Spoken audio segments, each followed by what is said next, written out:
Opisyal naman ng intelligence ang inalis sa kanilang pwesto kaugnay ng drug raid sa maling bahay sa Lucena, Quezon. Raid ito, raid!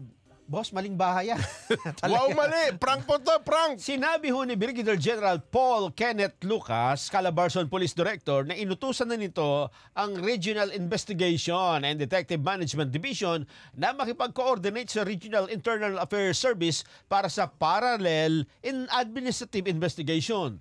Tiniyak po nito sa publiko ng mga opisyal kung mapapatunayang may kasalanan ay paparusahan.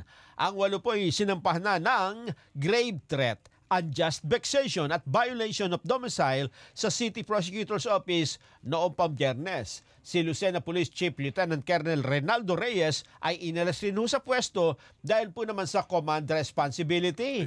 Ayon sa complainant, eto nangyari dyan. Raid ito, raid! Bang! Ay ginalugad ng grupo yung kanilang bahay. Ginalugad ng mga pulis. Asan dito yung mga yung droga yun? Sa Barangay Ransohan, alas 3 ng madaling araw pa naman.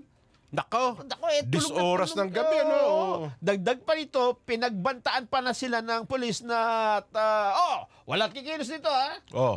Tututukan ko kayo ng baril. Nako po. Nako, yun ang masama. Yung nervyos ng mga tao sa loob, no? Nung umaga na, pati nga nung address nung ila-raid natin, Boss. 5 po ito nabasa nyo 6 Ha? Sa kabila kong bahay. Nasaan yung suspect doon? Wala, nakaalis na ho, boss. Malinis na po yung bahay. Habang raid natin ito, nakita ng mga nasa kabila, nag-atakasan ho. Nako po, disgrasya.